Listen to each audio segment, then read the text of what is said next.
Hi, Dave here, and today we're going to check out the work of Kobesec. He's an art director based in Singapore, and he does have like a very fast, I would say, style. He's very shape heavy, very impressionistic, and yeah, his work seems to be vibrant, at least when it comes to his recent work. Very kind of colorful types of artwork, but what has remained throughout his portfolio, generally speaking, is his kind of direct approach. Obviously, he's very impressionistic, which I do like. Just very raw. He's not super, he's not a rendering kind of, he doesn't have like a rendering approach where his work becomes super fine. He kind of just paints, right? Very roughly. And I do like that kind of look, right? What's so cool about his process is that he actually shows it. So he does have a YouTube channel, and I do recommend you subscribe to him there. And he does have an Instagram, and in his Instagram he does post time-lapse videos of his like process, so you can see more about his, or you can see the way, or you can see how he kind of paints in general, right? And he does have a very, I think he uses Procreate for the most part, and his work seems very kind of random, like this one, where it's not super defined, but it looks really kind of playful, and you can kind of get the impression of the concept, and I think that's what matters the most, right? Right? It looks kind of messy, kind of mixed media-ish, but it makes sense, you know. It's actually kind of interesting to look at, right? And you can always watch his videos on YouTube, right? And he uses, it's kind of like a lasso tool in Procreate, I think. Infinite Painter, sorry. He's using Infinite Painter, right? It's a black and white sketch. He'll reuse some of his old works and kind of implant it on the dark, on the dark kind of areas, right? And he'll even use the mixer brush. He likes using the mixer brush, right? Or the mixer brush version of, or in Infinite Painter. And yeah. His work looks really cool. Same thing for this guy, right? And he kind of likes to often leave the line sketches sometimes, like the initial line sketch, because it does have an appeal, right? It shows how, it shows that you're more about the concept than the illustration, right? But in the end, his work, if he spends more time painting, it will eventually look like a full-on illustration, obviously, but he's obviously more of the art director, I guess, so he's more of the big picture kind of guy, right? Now this one is more of an illustration, I think, just because it looks more finished, right? Here we have a GIF or GIF, and right. So we have the line sketch, we have the flats, we have the shadows and the lights, and then some rendering. So here he does actually, if you notice, he does render it a bit. It's a bit more refined.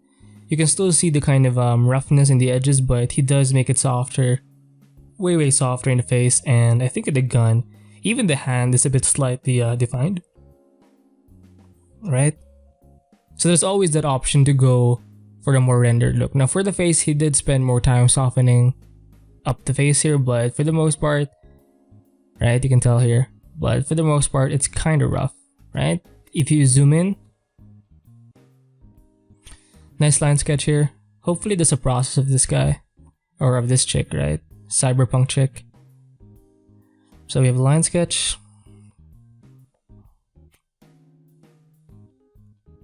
Some flats in the beginning, and then he kind of tackled the lighting part. And then over time, he kind of worked on the background to kind of help the character pop out a bit, right? He spent some time with the in the folds, right? Defining the edges, and he kind of played with the lighting in the end. So it's actually good to spend more time designing in the beginning, and then once you're done with the design, you can always change up the lighting later on, right? Kind of like he did right here. Now this one, you can tell his work is very graphical for the most part, right? Very interesting, very messy, which I do like. And his style is super unique, especially when it comes to his recent work. he uses a lot of the colors, right? And they seem more vibrant, right? Nice chick, nice butt, big hands, and look at how messy. Look at how it's about the impression of the character, right? Reminds me of the work of or one of the pieces of Juan Pablo Roldan. I did an RGV of his work recently, and the one with the video, he had this kind of time-lapse video of him painting this kind of mech, and look at how he paints. It's not super refined, but it kind of gets the idea out. Now, obviously for Juan, there's a bit more detail because, you know, he does have like a lot of references on the side. He'll bash some parts in, he'll make some adjustments, right? For Kobesec, like for this piece, it's more about the general quick kind of impression of the idea, right? And it's actually fun to look at, right? It kind of gets you excited. I think whenever you're trying to start out or start a project, or just whenever you're trying to start a project, I think it's good to be a bit playful, kind of like Kobesec, just because it's first of all, you can do like a lot of fast concepts, and at the same time, your work in the end looks kind of interesting, right? And it can kind of motivate you to do more designs, I think, if you have like playful illustrations or art pieces to look at, you know what I mean? So yeah, it's a great to kind of a great way to establish the mood of a piece or of a certain kind of project idea, right, or concept. And you can always add detail later on. You can always adjust the colors later on, right? Now for him, he likes to bash in a lot of colors just because it's just kind of his thing, and it looks good, right? And I love his use of the mixer brush. I am a fan of the mixer brush as well. And he likes to add, you know, quite a few graphical elements to kind of make it a bit more kind of comic-y, playful, right? And it's fun to look at, you know. This one is one of my favorites as well. It's a mech, right? Let's see the process here. I think it starts off with the black and white, right? And then he'll add some colors within that silhouette, or he'll just paint on top of it maybe.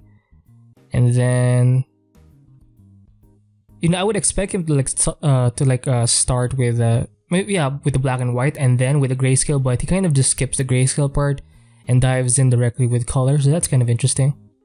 So I think this is more of an intuitive way of painting, where he just kind of picks and chooses certain hues to make his painting more interesting.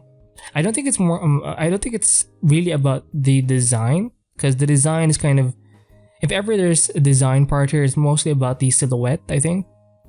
Everything else is kind of just like a bonus, I think. It's more about the feel of it, which I do like, right? And he'll use the mixer brush. Pretty cool, right? So very shape heavy, very quick, very impressionistic, very graphical, right? And he likes to use the mixer brush. Awesome. Right? His work tends to look kind of flat. Flat meaning graphical, right? It's a quick way of establishing concepts. You don't have to like paint like the shadows, or well, not the shadows, but the you don't have to illustrate the form so much, but rather just the general kind of silhouette, right? And that's kind of enough to communicate some kind of concept. Now this one, he does spend time painting it. You can see the mixer brush being used way more. It's a Batman fan art piece. Let's see how he does this. Come on. So again, black and white sketch, right? Even at this stage, it already looks kind of interesting. And you can see this a lot with comic book artists, like from their black and white kind of inks. It already looks pretty good, and then the colors just kind of make it more vibrant, I guess, but it kind of looks amazing at this level already, right? Like you can use shadows to kind of help with your composition as well, right? So he'll put the colors in, right? General kind of wash, kind of like a wash. And then look at the way he colors. It's kind of random, right? I mean, yes, he does consider the lighting, right? Where the light hits, or where the areas of this Batman guy gets hit by light. This top part, or this lower part of the leg, the cape, the top of the head, right? And then from there, oh, he did use the mixer brush again. More darker values. Shit. Oh, some splatter brushes just to make it a bit more interesting. Wow, that's pretty cool, right? I have a couple of splatter brushes, but I don't actually use them as much. So maybe there is a use for it. I mean, look at how it's kind of mixed media-ish right now, right? It's so playful.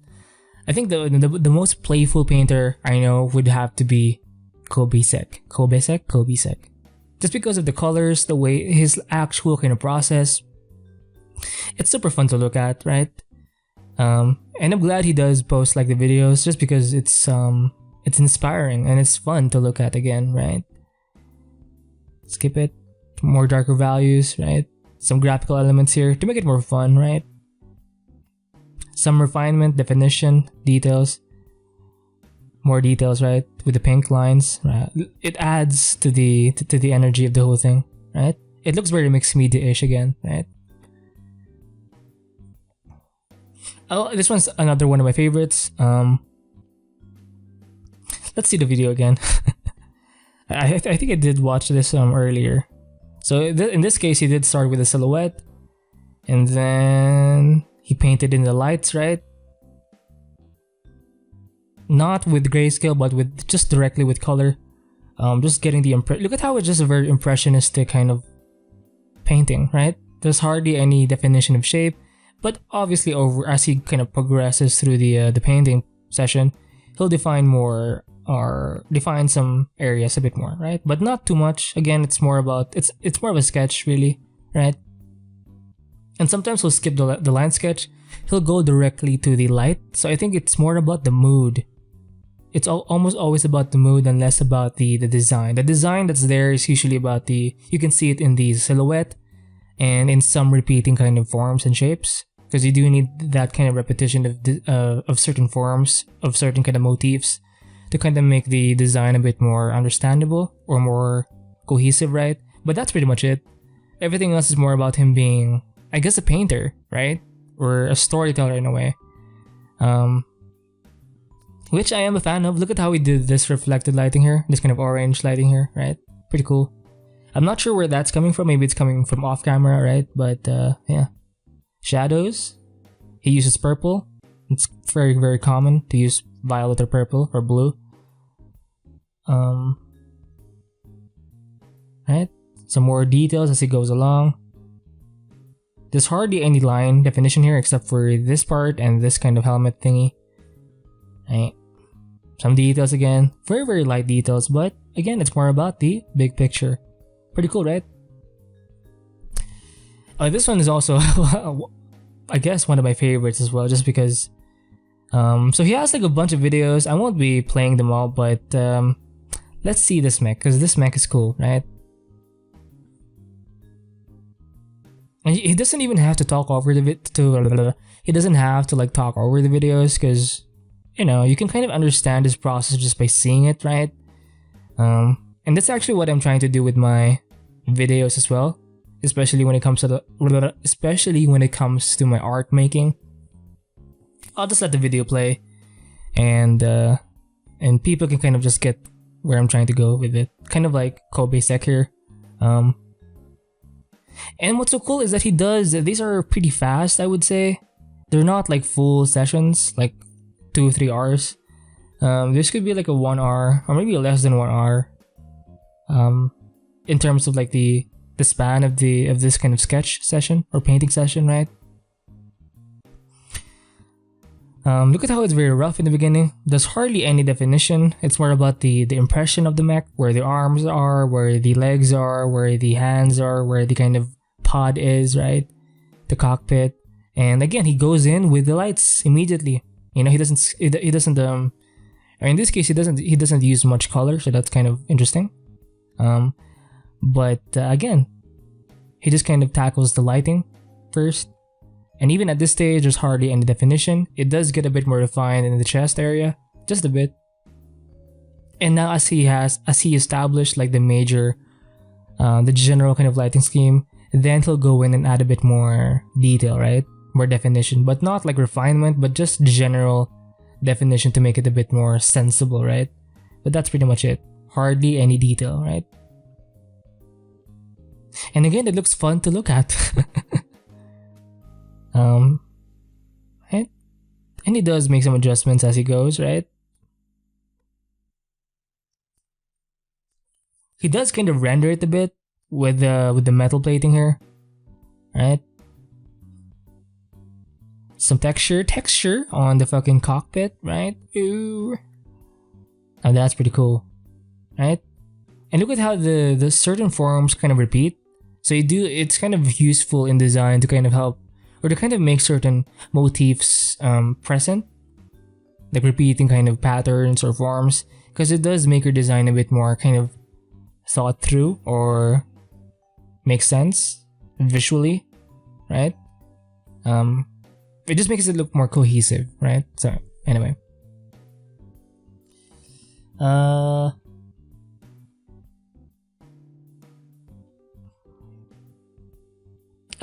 I think this is he took Craig Mullen's digital painting course class like a few months back based on this post, and the assignment was to rework one of his existing portfolio pieces with things that he learned from Craig Mullen's lessons, right? So I think this is the original work right here, right, of Kobesec, and then this is the updated version. It's way more lively, right? The perspective is more dynamic, like you're actually in the scene, right? There's a bit more definition here, obviously, right? But this one still looks rather cool. I still like it, but it's kind of dark, right? But this one's a bit more lively, more energetic, right?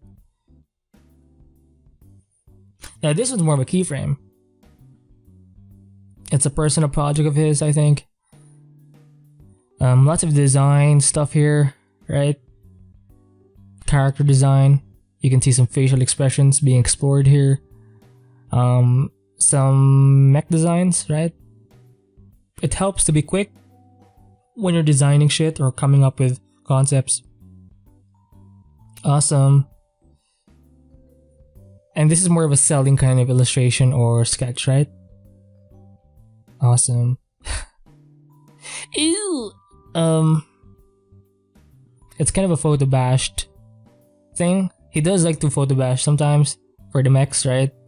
And it still looks rather cool. I like the scene. I like the lighting here, right? This was done like posted 5 years ago. Again, he still has that kind of impressionistic kind of rough style, which I am a big fan of. Now this one is a bit more, reminds me a bit of a Sid Mead, the way he does his reflective stuff, right?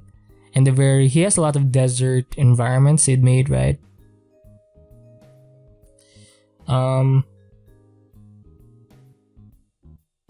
Yeah, I do like the way he also did this architectural bit here, right? I can see more smaller brushstrokes, right? Look at the hue variety in this kind of foreground mountain. You can see some oranges, some greens, right? Even in the background, some oranges and blues. So it's not just one value, right? It looks alive. And the way he did this reflection thing here, amazing. Like the environment is being curved onto this kind of spaceship, right? Nice cowboy. And yeah, it works. The lighting works, you know. This one's another kind of it's a concept for bounties for Bathos. Is it a game? I do like the shot. It's a very dynamic shot, right? And look at how messy it is. But it makes sense, but it's kind of impressionistic, right? Impressionistic. Fuck. Right? Oh, it's awesome. I like it. I like this kind of style. It's me, you know. So this is the last thing we're going to review today. From his portfolio. It's a study from Jamie Jones's work. It's a Mechanist No. I'm not sure if Jamie Jones has the same exact concept. Maybe it's about the colors. I'm not sure, but again, you can see the rough kind of line sketch in the beginning, and then the very rough painting approach. He doesn't do the whole grayscale thing. He just kind of skips to the lighting or color immediately, and it works, you know. And you can still see the kind of silhouette he kind of started out with the blacks, right? and then he'll paint the light parts in those or on top of that kind of silhouette. And that's kind of his general approach. So that's it for this art review of Kobesec. Do follow him on ArtStation on Instagram, because he does have like a lot of he has videos on Instagram that he doesn't post on YouTube. So I do recommend you follow him there. And yeah, also follow him obviously, or subscribe to him, sorry, on YouTube. Right? So thank you for watching. Keep drawing, keep painting, and stay free.